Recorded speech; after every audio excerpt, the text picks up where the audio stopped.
नमस्कार दोस्तों, आप सभी का स्वागत है इस क्लास में। दोस्तों, आज हम हिंदी का बहुत ही शानदार टॉपिक चालू करने वाले हैं और ये टॉपिक कहीं ना कहीं आपके एग्जाम पॉइंट ऑफ व्यू से बहुत ज्यादा इंपॉर्टेंट है। जहां कहीं भी हिंदी का सिलेबस है उसमें साफ साफ लिखा गया रहता है कि हिंदी भाषा की उत्पत्ति, और तो इसमें वो टॉपिक तो कवर हो ही जाएगा। साथ ही साथ हम ये जानेंगे कि जो विश्व में भाषाओं का जो वर्गीकरण होता है, ठीक है, वो कितने प्रकार से हुआ है, और जो हिंदी है विश्व में बोली जाने वाली भाषाओं में कौन से भाषा परिवार के अंतर्गत आती हैं। तो बहुत ही मजेदार टॉपिक है, वीडियो में अंत तक बने रहिए। ठीक है, तो दोस्तों थोड़ा सा अपना परिचय देना चाहूंगा। मेरा नाम चंद्रशेखर साहू है, वर्तमान में असिस्टेंट अकाउंट ऑफिसर हूं मैं, और ये जो क्लास है आपको यूट्यूब में बिल्कुल निःशुल्क है, आप लोग के लिए बनाया हूं। और सीजीपीएससी 2019 में मेरा 65 रैंक आया था।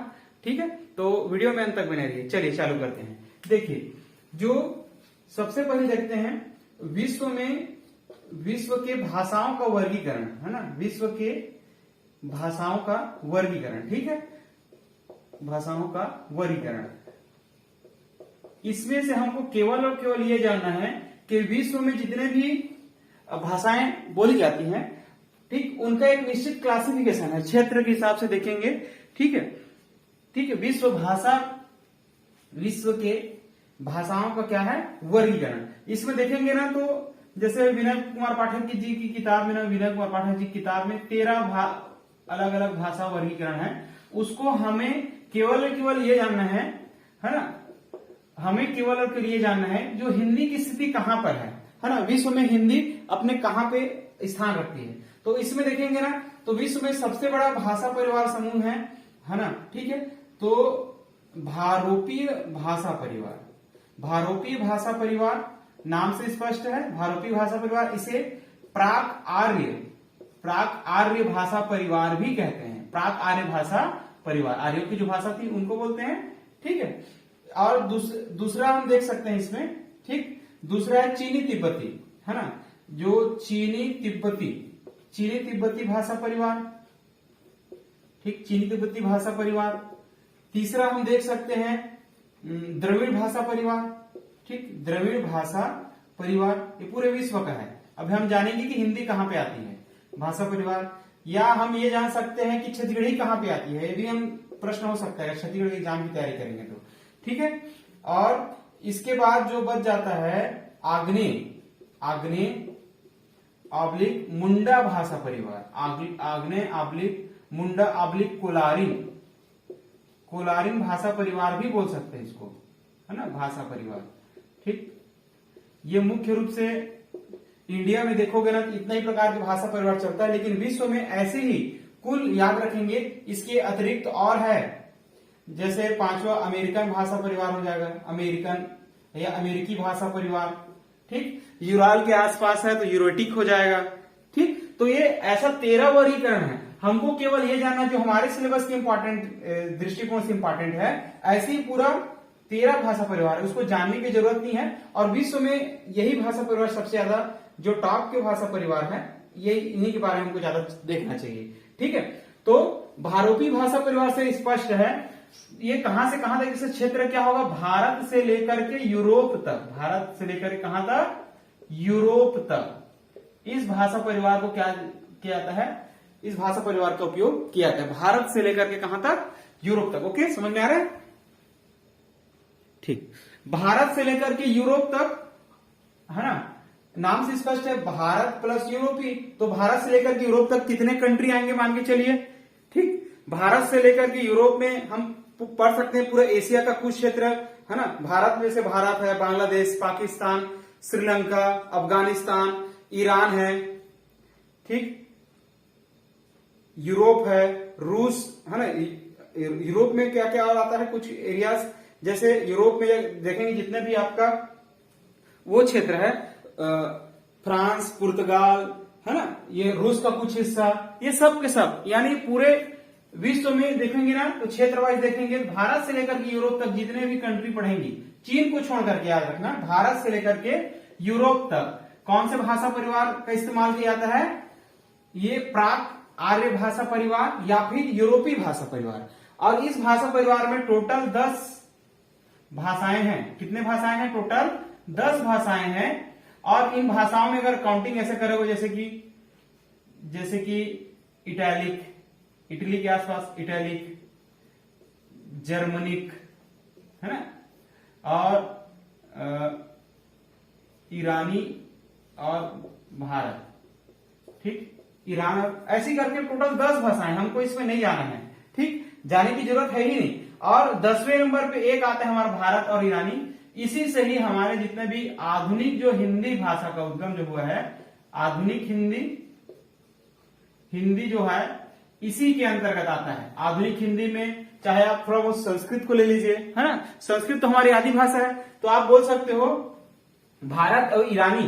ईरानी इसलिए बोला गया है क्योंकि जो हिंदी की उत्पत्ति, जो संस्कृत के शब्द है ना, बहुत सारे संस्कृत के शब्द जो है मान के चलो इन्हीं 10 भाषाओं के से क्या करेंगे, साम्यता रखेंगे, ठीक, इसी में ही 10 भाषाओं से क्या करेंगे, संस्कृत हमारी आदि भाषा तो संस्कृत है, तो संस्कृत भी मान के चलो किसके अंतर्गत आएंगी, है ना, संस्कृत भी किसके अंतर्गत आएगी, भारोपी भाषा परिवार। जैसे बोलते हैं पितृ संस्कृत है, पितृ से क्या अंग्रेजी में क्या बोलते हैं, फादर बोलते हैं, क्या बोलते हैं, फादर, ये इंग्लिश शब्द है। उसी प्रकार से फारसी में इसको पिदर बोलते हैं, फारसी में क्या बोलते हैं, पिदर बोलते हैं। इसी प्रकार से ग्रीक और लैटिन में पेटर बोलते हैं, पेटर, तो एक ही जैसा लग रहा है ना, पितृ हो गया, फादर हो गया, फिदर हो गया, पेटर हो गया, लगभग इनके जो उच्चारण है कुछ हद तक एक दूसरे साम्यता रखती है। इस नाम से हमारी जो भाषा है, संस्कृत भाषा है, वो कौन से भाषा परिवार के अंतर्गत आएंगी, भारोपी भाषा परिवार। चाहे हिंदी को बोले चाहे संस्कृत को बोले, कौन से भाषा परिवार का प्रतिनिधित्व करती है पूरे विश्व में, भारोपी भाषा परिवार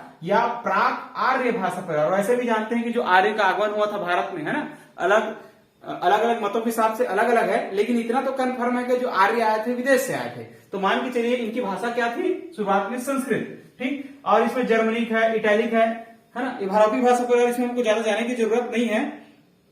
चाहो तो आप विनय कुमार पाठक सर की किताब में बहुत शानदार तरीके से दिया हुआ है, जितने भी आपका फारसी होंगे, ग्रीक होंगे, है ना, फारसी, ग्रीक, पुर्तगाली, ये सब के सब ये भारोपी, भारत से लेकर के यूरोप तक भाषा परिवार के अंतर्गत आते हैं।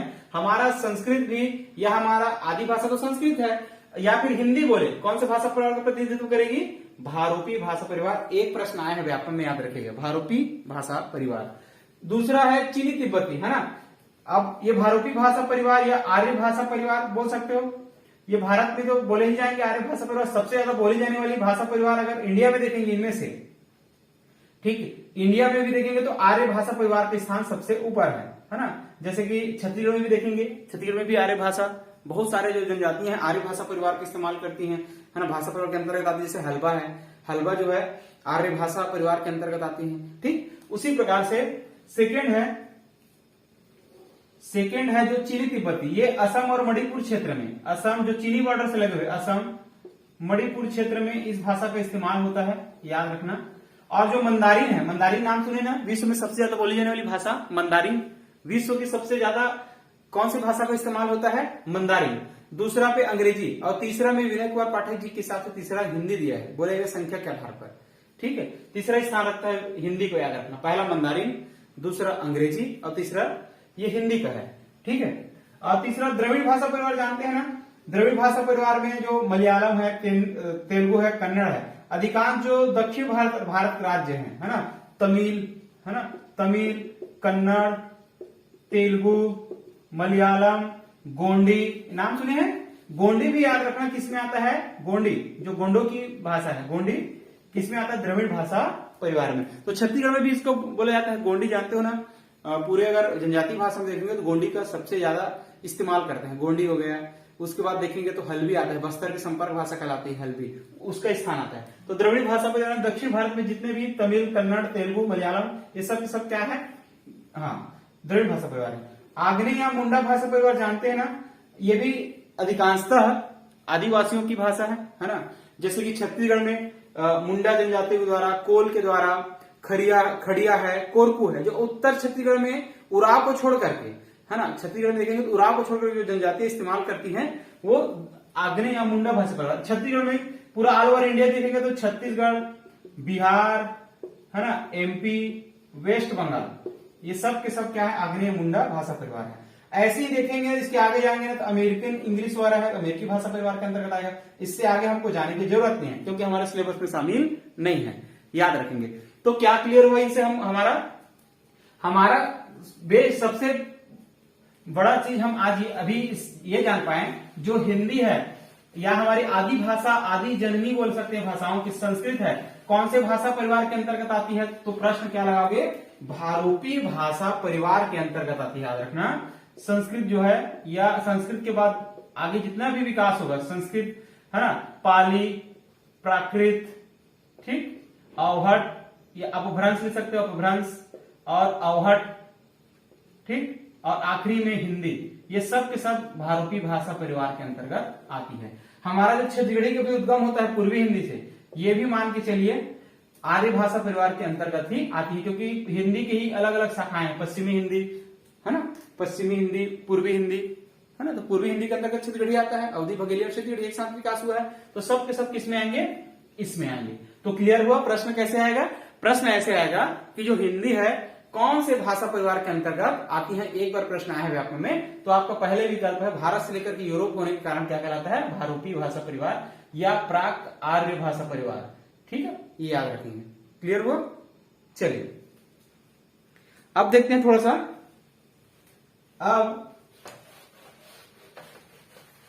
अब इसमें वापस आइए।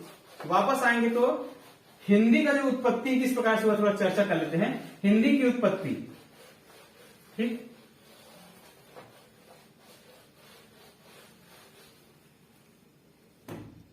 चलिए, हिंदी भाषा की उत्पत्ति, हिंदी भाषा की उत्पत्ति के बारे में थोड़ा सा देख लेते हैं। तो सबसे पहले ये देखते हैं, इसमें शब्द लगा है भाषा, ठीक। भाषा क्या होता है? संस्कृत के भाष शब्द से हुई है। संस्कृत कौन से शब्द से? भाष, जिसका अर्थ होता है कहना, ठीक। यानी हम जिसके माध्यम से अपने विचारों को, है ना, अपने विचारों का आदान प्रदान करते हैं या कहते हैं जिसके माध्यम से, उसे क्या कहते हैं? भाषा। यानी भाषा क्या है? अभिव्यक्ति की क्या है? साधन है ना। या सरल शब्द में बोल सकते हैं, हम अपने विचारों को, है ना, जिस माध्यम से आदान प्रदान करते हैं या विचारों को ग्रहण करते हैं, उसे क्या बोलते हैं? भाषा कहते हैं, ठीक। तो अभिव्यक्ति के साधन के रूप में भी परिभाषित कर सकते हैं। अभिव्यक्ति के साधन को भी क्या बोलते हैं? भाषा। अभिव्यक्ति के साधन, ठीक, क्लियर। अब देखते हैं हिंदी एक्चुअल में क्या है? शुरुआत में जब जो हमारा सिंधु नदी है, सिंधु नदी के जो बाएं ओर पे जो जितने भी क्षेत्र था, है ना, सिंधु नदी के बाएं ओर, तो सिंधु को धीरे धीरे, सिंधु के नाम पे ही क्या बना आगे? इंडस, उसको अंग्रेजी में बोलते हैं सिंधु को, और इंडस ही क्या बना था? इंडिया बना था। इंडस से क्या बना था? इंडिया, यानी सिंधु नदी से भारत का नामकरण पढ़ते हैं ना एक बार, सिंधु नदी से ही भारत का नामकरण होता है, बाएं ओर होने के कारण इसे इंडस या इंडिया कहा गया है, ठीक, इंडिया कहा गया है। उसी प्रकार जो हिंदी भी है ना, हिंदी जब अंग्रेज लोग आते थे ना, ये सिंधु को जब बाहर के लोग आए, है ना, तो सिंधु को क्या बोलने लगे? स का उच्चारण लोग ह करते हैं, स को क्या बोलते थे? ह बोलते थे, और ध को क्या बोलते थे? द बोलते थे, है ना। जो विदेशी बाद में आए, तो सिंधु से क्या बना? आगे हिंदू बना। क्या बना? सिंधु से आगे हिंदू बना, ठीक। और सिंधु से उन्होंने क्या बोला? स को ह बोले, तो क्या करा? स से ह बना, ध से क्या बोले? उन्होंने द बोला, ठीक। तो इससे क्या हुआ? आगे जो विदेशी आए थे, ठीक है, उन्होंने उच्चारण के विभेद के कारण आगे देखोगे ना, सिंधी से आगे बोल सकते हो, सिंधी से बोल सकते हो आगे हिंदी, ऐसा ये मान सकते हैं, ठीक है। क्योंकि भारत का जब नामकरण हुआ है सिंधु नदी के या इंडस रिवर के नाम पे ही आगे इंडिया बना है, तो सिंधु से ही आगे अपभ्रंश से ही मान के चलो, उससे क्या बना है? सिंधु से हिंदू, और सिंधी से क्या बन सकता है? हिंदी। तो ये नाम का उच्चारण विभेद है, याद रखना, ठीक। लेकिन अगर हम उत्पत्ति की बात करेंगे, ये तो शाब्दिक उसका उत्पत्ति बोल सकते हो, लेकिन अगर उत्पत्ति की बात करें तो ये जानते ही होंगे कि जो हमारी भाषा है, आदि भाषा क्या है? संस्कृत है। हमारी आदि भाषा क्या है? संस्कृत। संस्कृत क्या है?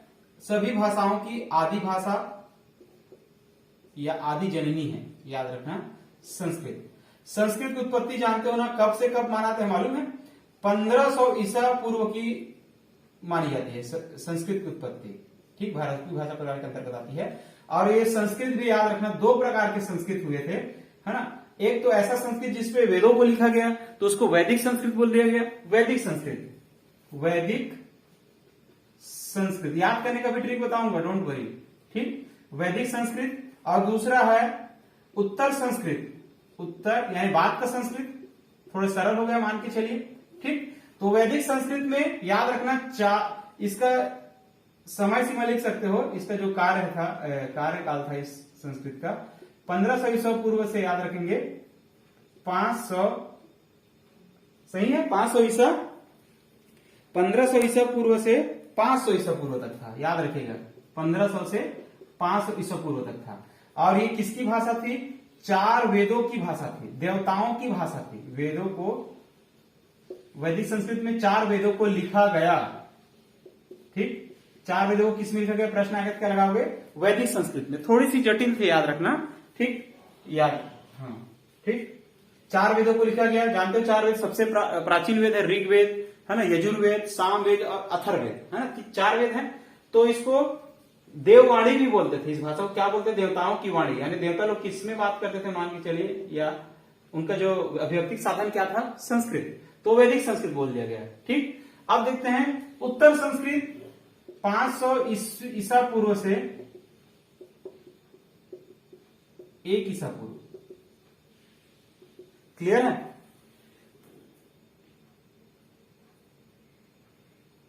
क्लियर? इसको ना आप 1000 कर सकते हैं, 1000 ईसा पूर्व ले लीजिए, और इसको आप 1000 से, इसको पूछेगा नहीं, डोंट वरी, 1000 से 500 ईसा पूर्व याद रखिएगा। ठीक, 1500 से 1000 के बीच में वैदिक संस्कृत यानी वेदों की रचना हुई। ईसा पूर्व यानी ईसा मसीह के जन्म से जो पहले का कार्यकाल है उसे ही क्या बोलते हैं? ईसा पूर्व कहते हैं। यानी ईसा मसीह का जब ग्रेगोरियन कैलेंडर या अंग्रेजी कैलेंडर के हिसाब से ईसा मसीह का जिस दिन जन्म हुआ था वहीं से कैलेंडर चालू हुआ था, तो उससे पहले के जो कार्य को क्या बोल जाता है? ईसा पूर्व। ठीक, क्लियर? उत्तर संस्कृत में क्या क्या लिखा गया तो जानते हैं ना। उत्तर संस्कृत में लिखा गया रामायण, है ना, रामायण वाल्मीकि कृत। ठीक, दूसरा महाभारत, वेद व्यास जी ने महाभारत। जितने भी आपके उपनिषद हैं, उपनिषद 108 उपनिषद है, ये सब के सब इसी में लिखे गए। ठीक, वेदांगों की रचना 6 वेदांग है जो, है ना, वेदांगों की रचना जो 6 हैं, इनकी रचना सब के सब इसी में हुई। ठीक, तो वेद है, ये पुराणों की भाषा, पुराण जो लिखे गए उत्तर संस्कृत की भाषा में लिखे गए, याद रखेंगे। ठीक है, तो उत्तर संस्कृत यानी रामायण, महाभारत जैसे महाकाव्य लिखे गए, उपनिषद लिखे गए, वेदांग लिखे गए, पुराण लिखे गए। ठीक, इसी से आगे उत्तर संस्कृत से आगे बना कौन सी भाषा? पाली, पाली भाषा। तो इसका कार्य भाषा जो समय है 5 ईसा पूर्व से, सॉरी 1 ईसा पूर्व से, ठीक, इसको 1000 से 500 है ना, 1000 से 500 ईसा पूर्व ये है।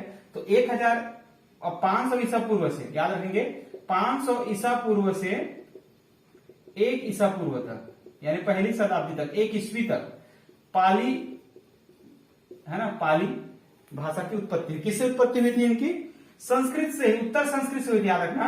इसको याद करने का भी ट्रिक आखिरी में बताऊंगा मैं। ठीक, अब देखिए, पाली जो है प्रथम देसी भाषा थी, जन भाषा, प्रथम जन भाषा या प्रथम देसी भाषा किसे कहा गया?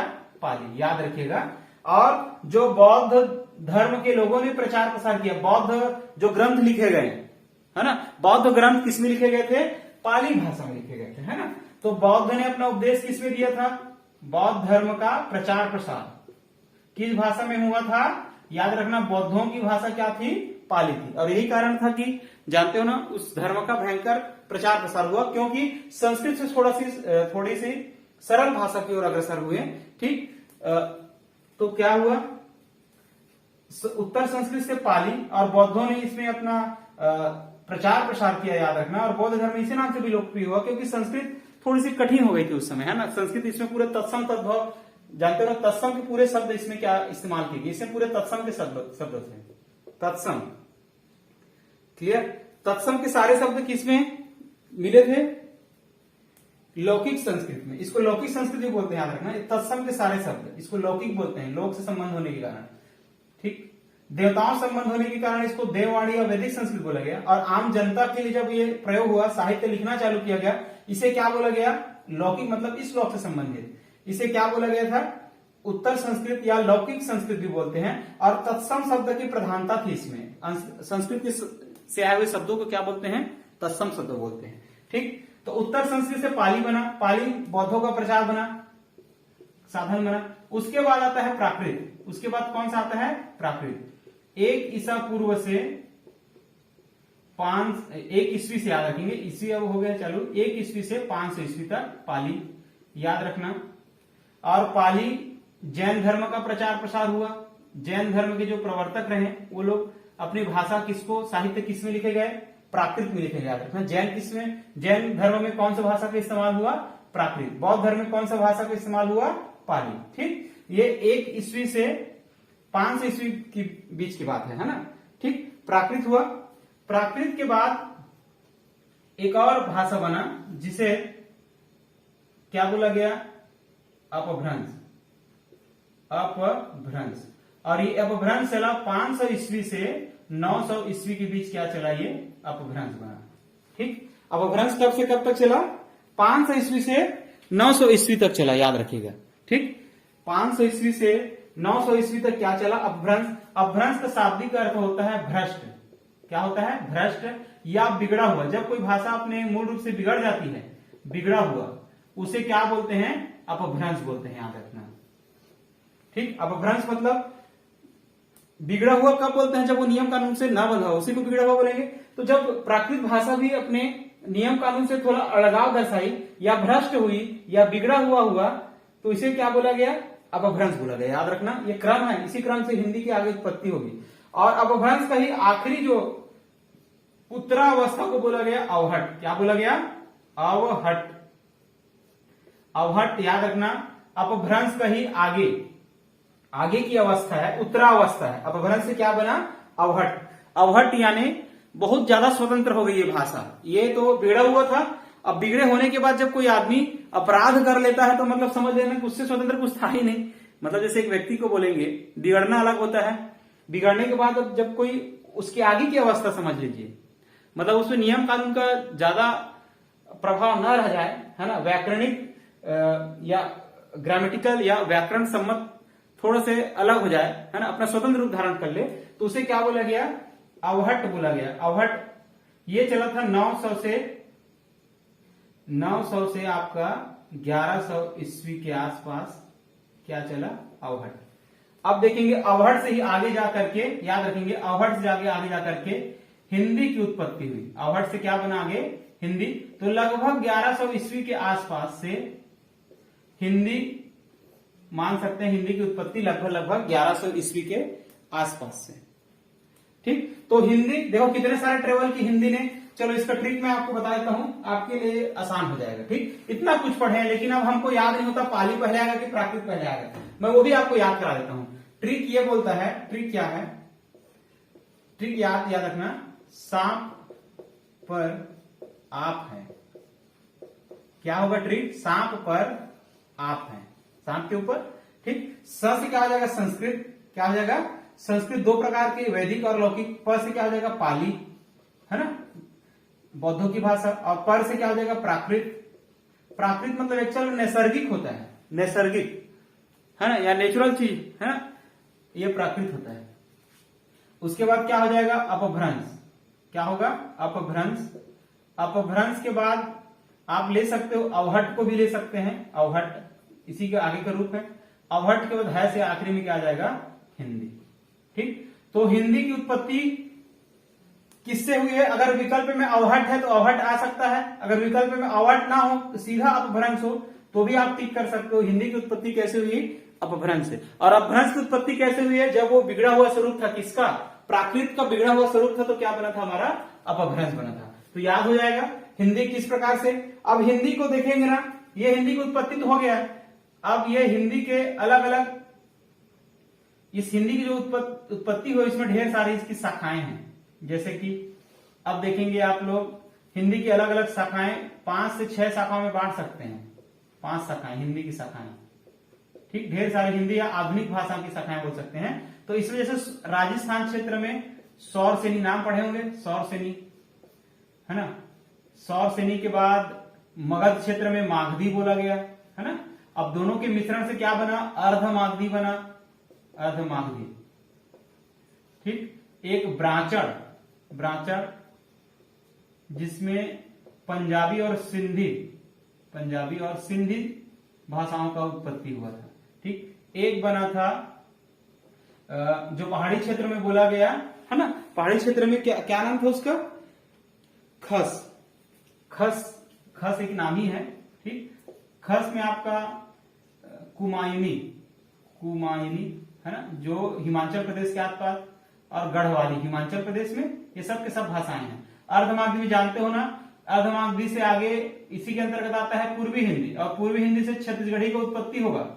अवधी बघेली और छत्तीसगढ़ी अर्धमागधी, छत्तीसगढ़ी किससे उत्पन्न हुई है, अर्धमागधी से हुई है, याद रखना। मागधी यानी मगध के क्षेत्र में, जिसके अंतर्गत जो आपका भोजपुरी है, भोजपुरी, मगही, है ना, मगही, भोजपुरी, ये सब के सब किसमें आते हैं, मागधी में आते हैं। और सौर श्रेणी में 2 प्रकार के हैं, एक सौर श्रेणी में पश्चिमी हिंदी, और पश्चिमी हिंदी में ही याद रखना खड़ी बोली आता है। पश्चिमी हिंदी में क्या आता है, खड़ी बोली। तो आपसे अगर विकल्प में दे दिया जाए हिंदी की उत्पत्ति किससे हुई, तो आप 2 बार बता ही सकते हो, भ्रंश या अभ्रंश, दोनों में से कोई एक रहेगा विकल्प में। लेकिन इस सबसे हिंदी जो बना है उसमें सबसे शुद्ध बोलेंगे या मानक हिंदी बोलेंगे, तो मानक हिंदी भी तो हम लोग 5 प्रकार की हिंदी पढ़ ली है, तो मतलब मानक तो नहीं है इनमें से किसी एक को तो मानक मानना पड़ेगा। तो मानक हिंदी जो होता है सौर श्रेणी के अंतर्गत पश्चिमी हिंदी के एक समूह है खड़ी बोली। क्या नाम है इसका, खड़ी बोली ही छत्तीसगढ़ी की हिंदी की क्या है, मानक हिंदी। मानक हिंदी किसे माना जाता है, जो स्टैंडर्ड हो। मानक हिंदी यानी जो ज्यादा शुद्ध हो हिंदी रूप में, तो इसको खड़ी बोली बोलते हैं, खड़ी बोली। मानक हिंदी किसे बोला जाता है, खड़ी बोली, जो इन 5 भाषाओं में से एक है सौर श्रेणी, उसी का क्या है, एक हिस्सा है, पश्चिमी हिंदी के अंतर्गत आती है। तो पूर्वी हिंदी के अंतर्गत याद रखना छत्तीसगढ़ी आती है, और पश्चिमी हिंदी के अंतर्गत क्या आएगा आपका, ये खड़ी बोली। इसी को ही मानक हिंदी बोला जाता है। अमीर खुसरो को जानते हैं ना, अमीर खुसरो, है ना, उसे हिंदी के प्रथम कवि बोलते हैं कई लोग, ठीक, अमीर खुसरो, और उन्होंने खड़ी बोली का जन्मदाता ऐसा माना जाता है, ठीक। तो खड़ी बोली अमीर खुसरो से संबंधित है, प्रथम कवि के रूप में उनको देखा भी जाता है, ठीक है, याद रखना। तो ये था दोस्तों पूरे हिंदी का जो विश्व में कौन से भाषा परिवार का प्रतिनिधित्व करती है, तो भारतीय भाषा परिवार। और हिंदी की उत्पत्ति किस प्रकार हुई, तो सांप पर आप है, ट्रिक याद रख लेना, सांप पर आप है। संस्कृत 2 प्रकार से, उत्तर संस्कृत, वैदिक संस्कृत। उत्तर संस्कृत से बना पाली से प्राकृत से अभ्रंश, अभ्रंश से अवहट से आगे जाकर के हिंदी। और ये हिंदी की अलग अलग शाखाएं हैं, याद रखना, सौर श्रेणी, मागधी, अर्धमागधी, ब्रांचड़ और खस। जो मानक हिंदी है और सौर श्रेणी के अंतर्गत ही क्या आती है, पश्चिमी हिंदी के अंतर्गत खड़ी बोली, किसी क्या बोलते हैं, मानक हिंदी। तो ठीक है दोस्तों, वीडियो कैसे लगा प्लीज कमेंट करके बताएंगे। अगर ऐसे और वीडियो चाहिए आपको तो प्लीज कमेंट करें। Thank you very much.